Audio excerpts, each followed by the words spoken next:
Welcome back to another episode of the Lettermen Lounge, the Lettermen Row recruiting podcast. I am Matt Parker. That is Mick Walker. And Mick, it's been a while since we've been back in the Lettermen Lounge, vacations and moves and a laundry list of other excuses. But to just exchange the brief pleasantries, how has your summer been since camp season, and how was your vacation? Very My quickly. vacation was great. I mean, we've kind of already talked about it over text, but I think we both enjoyed our vacations. We're both ready for the actual football season to get underway, whether that's high school football games or game day visits. We're just ready to actually get going, to have a little bit more interesting stuff to write about, to have some more topics to talk about here. But we're excited to get back in a podcast talking today, though. Yeah, the July August uh back to back dead period makes it tough to talk about things at a higher clip. But we do have a couple of things that are on the mind as it relates to Ohio State football recruiting.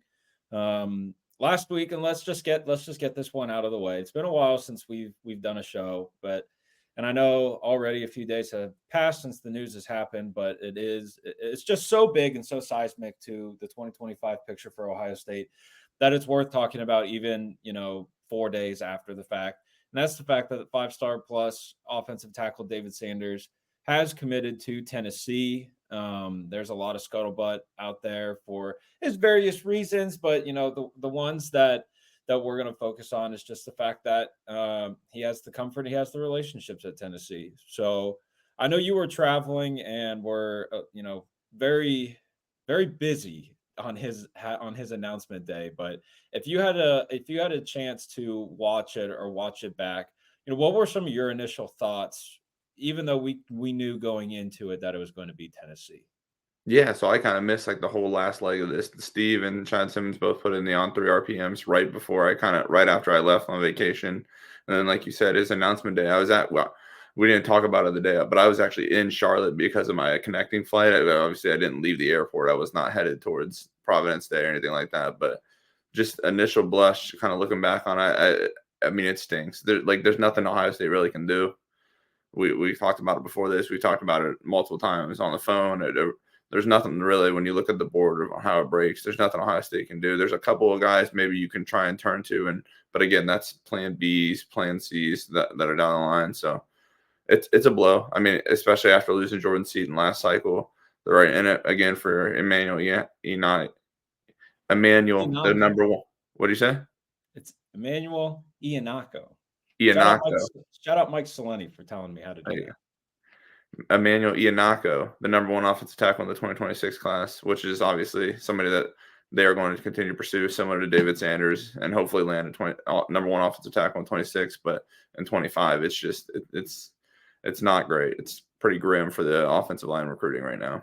Right. And that was because you want to have a list of, like who's next? Where does Ohio State go? And for right now, it's so much on the evaluation side of things as to where like it's almost like borderline irresponsible to put out a list of names just because Ohio State is working to put out those names. They're working to figure out like where they want to go and what they want to do.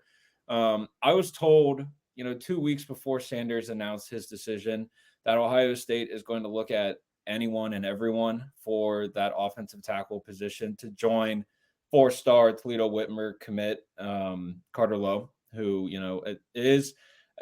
We are big champions of Carter Lowe. We feel like he is not talked about enough on the national scale, and that, if he wasn't an in-state guy, it would be different, but that's beside the point. And when I wrote this list of potential guys, and I made sure to put that word of potential in there because that is very critical to what we're discussing here. Um, I couldn't help but to think of just a couple of guys. Like, I know, Ohio State is working on Micah DeBose, the Alabama commit. That communication hasn't really stopped. You have an in-state guy that to me is intriguing, and I know that you've seen him actually play, but that's Jaden Clark out of Clayton Northmont. I think he has the size. I know he's coming back from an ACL injury, ACL tear, but he's fully recovered from that. So now it's really just showing that he can move well and do things like that.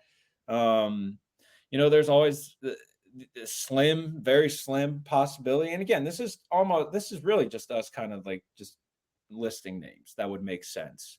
And that story I had written last Saturday for Lettermen Row. I even put Avery Gatch in there. That's a guy that committed to Michigan. Who knows what's going to happen with Michigan and the NCAA for its alleged sign stealing scandal, but uh, Avery Gatch and Michigan. I mean, he has the relationship with Ryan Day, with Justin Fry. Him and Carter Lowe are BFFs, as the kids would say.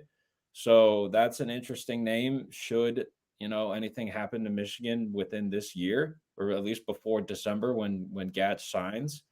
Um, and I mean, honestly, and those were just a few of the names, but it could be someone that we have no idea about either. There's always those senior risers. Like at this time last year, no one knew that Gabe Van Sickle was going to be, finishing training camp at Ohio State when he was committed to Northwestern at this time a year ago. So the evaluators at Ohio State certainly have their hands full as high school football seasons start. But the last thing about offensive line recruiting that I want to talk about as it relates to 2025 is now there is one clearly defined, clear cut, like painfully obvious target for Ohio State, and that's the 4-star interior offensive lineman Javen McFadden out of Riverdale Baptist in the I believe it's actually in Upper Marlboro, Maryland, but he's from DC. So the DMV area is what we're talking about here. Um, he only made one official visit this summer, to our knowledge, and that was to the Ohio State University. But he's still uncommitted. Just kind of what's your thoughts on McFadden, and where and when do you see him making a decision? Yeah, I think after his official visit, he told me and told Lettermen Row after the visit that he was hoping to get it done before around the start of his senior season. I think that could still very much be on track. We haven't heard of any official visit, any official commitment date from him. I've tried to exchange a few messages with him and his people. I haven't heard anything back about what could be coming, but I know there was some thought about doing it before the senior season. I think obviously now with where Ohio State's position, maybe if David Sanders would have committed to Ohio State, they don't mess with it if it goes into the season. Now I think you're Ohio State. You have to pursue this one that you've already invested a ton of time and energy into until the very end. Luckily, it'll be down the line, but I believe in October or November, you and I are set to see him, or he's set to come to Ohio. So one of us will see him when he does that. So we'll hopefully have more information by then, whether he's committed to Ohio State or not. That's probably the next time we will have something on the record from him, just because he doesn't talk very much. But the plan has always kind of been early senior season or before it. So that's where I'm looking right now. And I think you said it's the last kind of guy on the board right now that we know of. And I believe that game is against Cincinnati Elder, I want to say is who it's against. Um, I think when I think of McFadden, I asked the question, it's like, why? Like, why hasn't he committed to Ohio State yet? And then perhaps that's maybe an unfair question is asking that. I do think it's interesting because yesterday, or at least on sometime at Tuesday, some point on Tuesday, when we were doing our recruiting chat on the Letterman Lounge message board, someone had asked where he goes, and I definitively said Ohio State, because Ohio State has always been the conversation with him. But you said Ohio State or Maryland, if I'm not mistaken. It would make sense. He's an in-state guy. I'm sure Mike Loxley has made McFadden a very, very big priority. But I would also toss in to consider Colorado in that because of his relationship with Jordan Seaton. I'm not sure if he's ever been out to Boulder, maybe once. But if visits elsewhere start to happen during the season, I think that presents a problem for Ohio State. Not saying that there are any scheduled visits or anything like that. I don't want anyone to take what I just said out of context. But for you, why did you put Maryland on there? Yeah, just Maryland's a school. When I've kind of talked to people that know of him or know his situation, is a school that continues to kind of pop up. I know, like you said, they're the in-state school. They've continued to recruit them. Overall, they recruit offensive line well from that. It's just a lot, especially from that area. So I think that's one school. Maryland continued to make a push for Jordan Seaton up until the end as well. So I think that's a school that could try and keep him home, play that comfort factor, that closeness factor. But like you said, there's the other one of trying to go to Colorado to pair up with Jordan Seaton and play the opposite tackle or play next to him as a guard. I think that's probably appealing for a teenager. But also, I think Javon's a very calculated, measured kid, and his family is very well thought out. So I imagine there's some thought process on wanting to see how they look on the field this year, wanting to see how Jordan looks, and obviously the I think I don't want to say big elephant in the room. I think the discussion point about Colorado is what happens after the season when you lose Shador Sanders and Travis Hunter. That's a very down the line discussion. But is Deion Sanders there? And if he isn't, then how does that change recruiting, transfer, all that type of stuff? That's kind of a big what if. But I think those are the two options outside of Ohio State. I think Ohio State presents them with the kind of the best developmental plan, best ability to kind of pursue championships and pursue winning, which I think he is prioritizing. But they're just the comfortability and the coolness, I guess, of Colorado are the two things that he might still be considering. Right. And when you look at those three programs, side by side, one of them is not like the others. And that's painfully obvious which one is different. And it's Colorado. I'm just kidding. But I just think Ohio State, from a on and off the field, what Ohio State can do is just different. And so, but I guess we'll just have to see where things go there. Speaking of high school football, it has started in a couple of places around the country. I know you and I are very excited. That is week 1 in the great state of Ohio. And I wanted to spend the rest of the show just talking about a few of the 2026 guys that we are excited to see this fall, and then just a little bit of where they stand with Ohio State, where Ohio State stands with them, because this 2026 class in the state is ridiculous. I mean, you'd really have to sit back and evaluate the last time Ohio was this loaded with some guys. So I'm going to kick it to you to start off, because I'm not sure there's someone that knows Ohio high school football better than Mick Walker. So the floor is yours with your first guy. I think if we're talking 2026 in-state targets that I'm excited to see for Ohio State, it's got to be Sam Greer. I think his teammate Elbert Hill is the number one guy in Ohio, and I think Elbert probably deserves that. I would likely expect him to hold on to that for the whole cycle. I think he's just that talented. But I think if there's one guy that has the upside, the potential to surpass and be higher ranked down the line than Elbert, it is Sam. I think Sam's a college left tackle. He's somebody that could play on Sundays if he is good and healthy, but that's the problem. He missed a lot of his junior season with a broken leg. Sophomore season, he dealt with some injuries as well. He's always done well in the basketball court. He's got a lot of athleticism, a lot of movement ability, but it's just about putting it on the field, actually having the film to back it up. So that's probably the number one guy I'm excited to see. Now, I don't know where that might have been the number one guy for you. I think that's probably the most interesting one. So I'm excited to see where you go, because you could go to another offensive lineman. So who knows?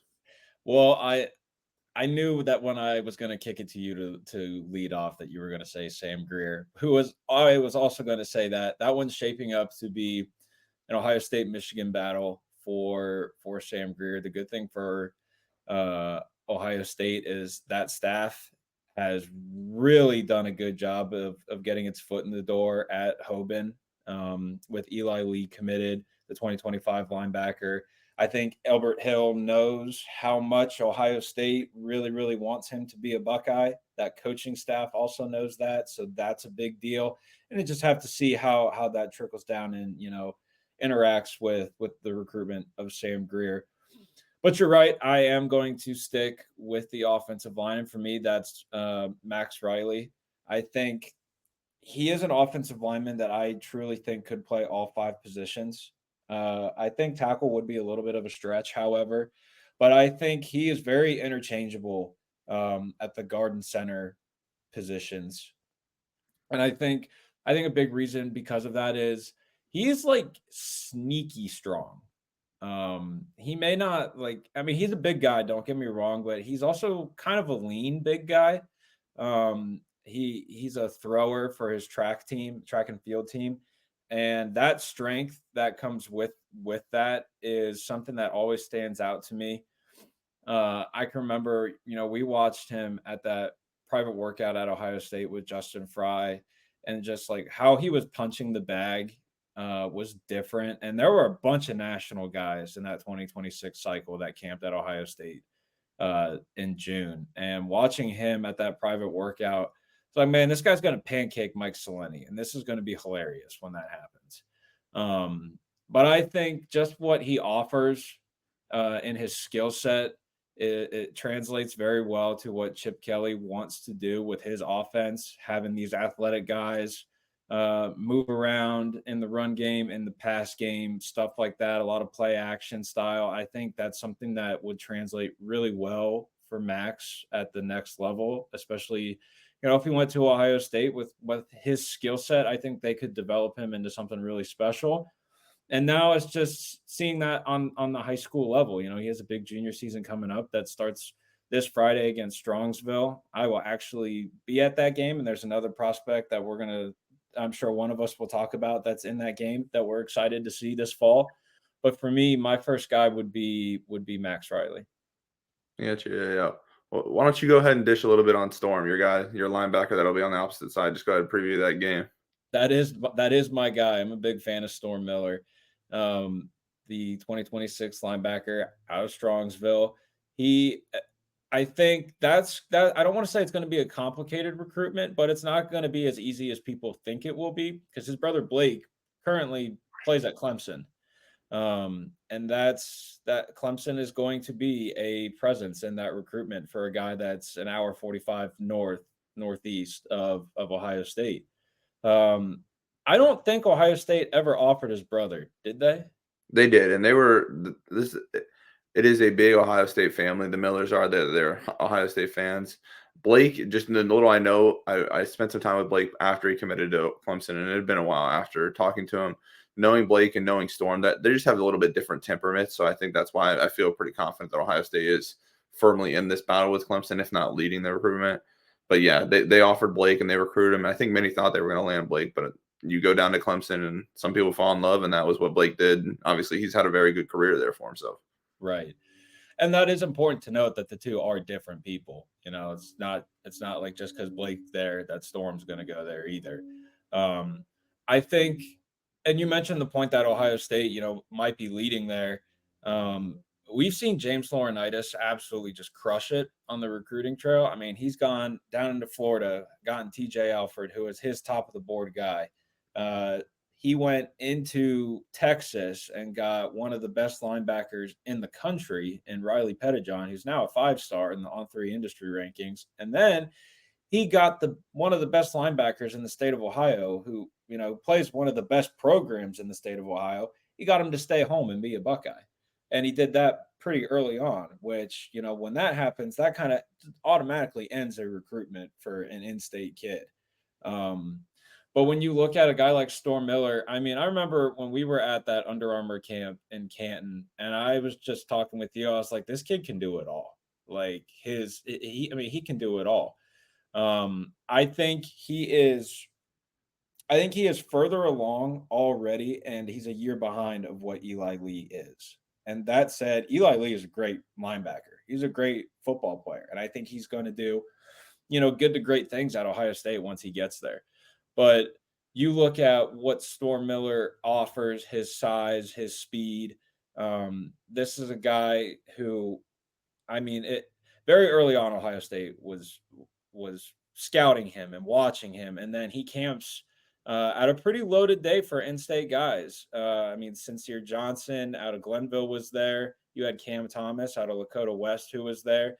And only one of them left with an offer, and that was Storm Miller. So to me, that kind of tells me where the attention needs to be at as it relates to in-state linebackers, who Ohio State has signed an in-state linebacker every single recruiting cycle since 2019, 2020? I believe so. 2019, maybe. So that's pretty impressive. Ohio State knows where to look for linebackers. But I'm going to say Storm Miller is my second guy, who I'm excited to see this fall. And I think there's a thing of with Eli Lee, especially, there's a big Eli Lee, Tommy Eichenberg kind of like projection. Everybody, I think Storm Miller is much more Gabe Powers than he is Tommy Eichenberg. I think that's kind of the way I see him. Storm's a little bit longer, a little bit more athletic. Gabe was the guy that coming out of high school played the primary tailback in Marysville's triple option and offense. So I think Storm is the guy that I don't know if he's going to go both ways, but it would not be surprising if you saw him going both ways on Friday. So that's a good pick, and I think that's an interesting game. I could keep going down the offered guys. I mean, I think Jaden Ricketts, a guy from my alma mater at Watkins, is going to be cool to see him this season. You mentioned Max Riley, Storm Miller's another offer guy. Albert Hill, we've seen him probably 100 times, and we're going to probably see him another 100 times. So none of those are super exciting to me right now, just because I kind of know where they're at. The two guys that aren't offered that I'm really excited for would be Braden Fogel, the tight end out of Lexington, Cade Stover's alma mater, who I'll probably go see in a practice just because I seen him on a game Friday. Other than this week when he plays Ohio State wide receiver commit Bogman Miller, he's not going to play another kind of Ohio State target on the opposite side. So I'll probably go see him in practice and catch up with him here soon.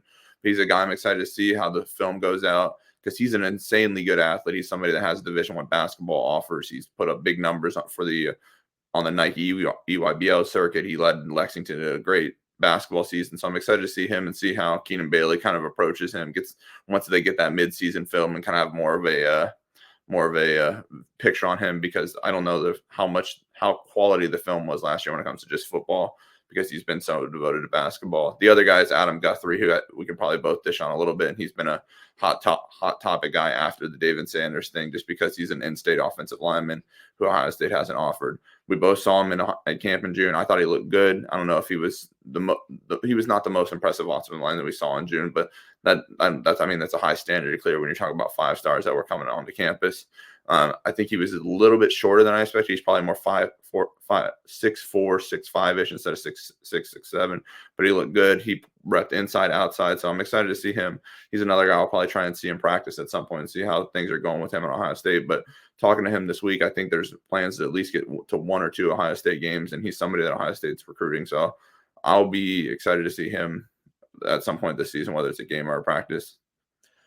Someone for me that I'm going to keep an eye on, and almost on the back burner, who Ohio State is wanting 4 safeties for its 2025 class. It's got 3 of them right now with Fahim Delane, Deshaun Stewart, and Cody Haddad, who we will see Cody Haddad in St. Ignatius this fall. Very excited to see that. They should be a good squad this year. Look forward to that. But someone who I think is going to be worth monitoring, and it's just because that roster, the scholarship expansion, going from 85 to 105, you got a few extra spots to fill. And that for me is Jonathan Stevens, the athlete out of Westerville North, committed to Northwestern earlier this year in January. But that's a guy who, I had someone actually reach out to me and ask me about him, and I was just like, oh, I know the name, but let me do some digging. And Ohio State's watching the film, so I think to me that's an interesting target. Obviously, Ohio State has a lot of relationships at Westerville North, and it's not just because Jake Cook is committed to Ohio State, but you look at that coaching staff, and there's a lot of ties to Ohio State. But just a little background here. We got Jonathan Stevens. He's 6 foot, 180 pounds, pretty good size for a college safety, if you ask me. Just got to keep an eye on. Maybe something happens, maybe something doesn't. But Ohio State, lately anyway, has been pretty prone to taking a flyer on a safety who might be not this big national guy. But Ohio State, especially in this recruiting cycle, has the ability to do that because it got a guy like Fahim Delane, it got a guy like Deshaun Stewart, and there is a whole heck of a lot of belief in what Cody Haddad can be. So Jonathan Stevens for me is that one guy where I'll be reading stuff about him on Saturdays or Sundays whenever stuff about high school football comes out in Columbus. Yeah, I think Jonathan Stevens is a good call. Jameer Scott out of Mount Healthy in Cincinnati is another one of those guys that's committed to Wisconsin. Could be, all right, we're gonna watch him closely for his senior season. The other guys I'm excited to see, I think I'll go to my Friday game, which will be St. Xavier versus Lakota West. St. Xavier has Jacoby Clapper, who has an offer. I'm excited to see him kind of in game. I know they kind of play him from seeing in the summer as a kind of a hybrid safety linebacker role. So I'm excited to see how that looks in pads when he actually has to thump a little bit and lay the wood. On the opposite side of the ball, you're talking about or the opposite team. You're talking about another talented linebacker in Cam Thomas, who you mentioned earlier. I wasn't there for that camp day, but I think you told me afterwards that he looked good. I think Cam thought he looked good enough to earn an offer from Ohio State. It did not come, so I know that Ohio State will be watching him throughout this season. He's somebody that brings something a little bit different. He can play a little bit on the edge, not too similar to how Justin Hill does, but they're different body types a little bit. Justin Hill's a little bit longer, a little bit taller. Cam Thomas a little more powerful, a little quick, a little more, but just a little shorter. So I'm excited to see him. Excited to see some of those young guys, Lakota West. They've got a couple talented 26s and 27s. So that'll be interesting for the Friday game. Thursday, I'm excited. I just couldn't miss the opening night of high school football. So I will be making the trip out to Eaton to see my guy, Jonathan Hewitt, the number 1 kicker in the 2026 Coles kicking rankings. They're playing a Thursday game, and I wanted to see him this season. Jonathan and his family have been good to me, so I told him I'd make it out to a game, and that's kind of where I'm going Thursday. And then we are very excited about our Saturday game, which Matt can talk about. Well, you're the one that found it, but we'll be seeing St. Francis Academy on Saturday, which is home to, I mean, quite a few people. I know right off the top of the head is Jair Edwards, the 2026 safety who camped at Ohio State in June. Ohio State's been on Jair Edwards for going on 2 years now. I mean, I can remember when he visited as a freshman, and he was already big at that point. And I was just like, oh man, just give him like 2 more years. And the thing is, he's got 2 more years, or he's got, this season and his senior year. So it's like, what more can he do? What more can he become? But he's just, I mean, he's a really, really like big kid for being a safety. And I am excited for that game to watch him specifically because I enjoy watching the defensive backs, especially defensive backs at, a very good program who are that caliber kind of guy. But who specifically are you going to be watching out for in that game? Yeah, that's a good call on Jair. I think the other one guy that we're super excited to see after seeing him in camp this summer would be Zion Ely, who's the 5-star edge, number 1 edge in the 2026 on 300, I believe, or at least he has been for a while. I don't know if they've updated since that would change it, but he is definitely up there. He's a guy that I think Ohio State is very high on, and he's very high on Ohio State as the DMV area guy, somebody that Larry Johnson knows well. The interesting thing is that they're going up against Pittsburgh Central Catholic on the other side of the field, and Pittsburgh Central Catholic is led by an offensive lineman, I believe, 27 offensive tackle Jimmy Callis, who camped at Ohio State twice this summer, who has multiple Power 4 offers. So it'll be fun to see those two go against each other, and would not be surprised if at some point Ohio State offers Jimmy Callis. And they're also very much in contention for Zion Ely and then Jaira, who you mentioned earlier. I think a guy like Zion Ely, who we saw camp this summer, that relationship with Ohio State kind of started off a little rocky. But then, Ohio State is one of his like top 2 schools. Like Ohio State is battling Oregon. Those are the 2 main contenders right now for Zion Ely. So what Ohio State has done in the last 6 months is pretty incredible to position itself for that guy. And you see a guy like Zion Ely who, from Maryland, so automatically people are just going to assume, oh, okay, Chase Young, Larry Johnson, like all of these things. And he's a different player. So like putting that expectation and that comparison just doesn't make a whole lot of sense. Like he's a different kind of player. But that the geographic thing does make sense. Larry Johnson has such a pull in the DMV from being, from North Carolina and coaching in Virginia, and then being at Penn State and having to recruit that area for Penn State. He's just got such a strong pull there. That whole entire area, to be quite honest with you, even dipping down into North Carolina, we actually saw Lettermen Row's Alex Gleitman put in an RPM for Xavier Griffin Hayes, 2026 edge out of Rollsville, North Carolina, earlier this week. I'm pretty sure that was on Monday when he did that. So things are looking up already for 2026 defensive line recruiting. Ohio State has 6 defensive line commits for 2025. Still trying to get, trying to flip Malik Autry, trying to get Jakeem Stewart, who, as Steve Wiltfong reported the other day, Jakeem Stewart's planning on being at Ohio State for the Michigan game the end of November. That'll be big.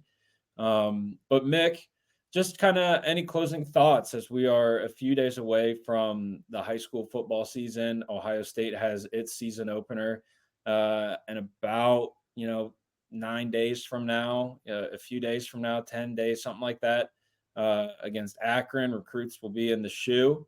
Just kind of any closing thoughts from you as we wrap things up here at the Letterman Lounge.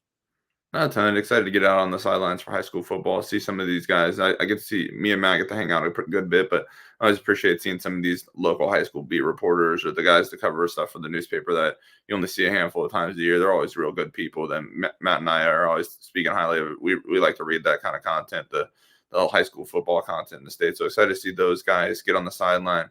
Also excited to keep cobbling together. That Ohio State will have a good, I imagine, primarily in-state, but a good visitors list for that Akron game, and we're going to continue to kind of source that out, cobble that together, speak to some guys, and figure out who will be there, who they're expecting, and what that scene is going to be like. Because that's part of the reason why you don't do the July visits at the end of there. You have a couple of big home games coming up between big-ish when it comes to time slot and being able to have the TV slot and get people in when it comes to this Akron game, and then especially that Western Michigan game. So seeing the visitors list they put together is what I'm kind of interested in following from here on.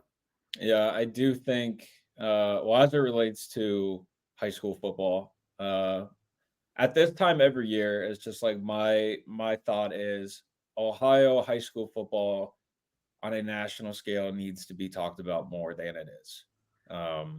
Everyone is so quick to say, "Oh, Florida, Texas, Georgia, California," and I get that, and I understand that. And maybe it's just because we're from Ohio, and once upon a time played high school ball in the state, so we know what it means. But especially with this 2026 cycle, I think that's turning a lot of people on to just how good football is in the state of Ohio, what it means to people in Ohio. And yeah, like there are towns in Ohio that shut down when football Friday night is here. So much love to our home state, and good luck to all of the teams out there this fall who are competing for the ultimate goal, and that's to win a state championship in December. So from the Ohio State side of things, as it relates to recruiting, I'm just going to jump ahead to that Western Michigan game. We already have a few guys that we know are going to be there. I think it's important to note that Bergen Catholic out of New Jersey plays Massillon the day before Ohio State plays Western Michigan. So I would not be shocked if a good portion of that Bergen Catholic team somehow finds its way in Ohio Stadium the next night. That Akron game, expecting a lot of 27s. Maybe there's a 28 who looks really, really good. And then whatever, I would expect just about every single in-state commit in the 25 class to be there if they don't have a game on Saturday. But other than that, August 31st, from a recruiting standpoint, it's going to be interesting. But I think that Western Michigan game, that's a 7:30 kick on, I believe, Big Ten Network. That should have a little more juice to it. And then we start to get into the Big Ten schedule and stuff like that. That Iowa game at home, I think that's going to be a really big recruiting weekend for Ohio State. Obviously, the biggest recruiting weekend for Ohio State is going to be when Michigan comes to town at the end of November. That's going to be a very, very big weekend. But other than that, I mean, it's going to be that Nebraska weekend might be pretty big for Ohio State. We'll see what happens there. But there are a few games on the schedule I think could be bigger than expected, especially that Western Michigan game. But that's going to do it for us inside the Letterman Lounge. That is Mick Walker. I am Matt Parker. As it says on the bottom, be sure to give us a like and subscribe so you can watch more of our content. We are going to try to do a better job of making this a regular thing. And whether that's talking about, having Ohio State recruiting intel, whether that's kind of, talking about stuff that we've seen from Friday Night Lights, just stuff like that, not the show, the actual Friday Night Lights. Good show, though. Good movie, too. And a great book. But yeah, be sure to like and subscribe. We really appreciate all of your guys' support. Leave a comment if you would like. But until next time, thanks for watching, and we'll see you soon.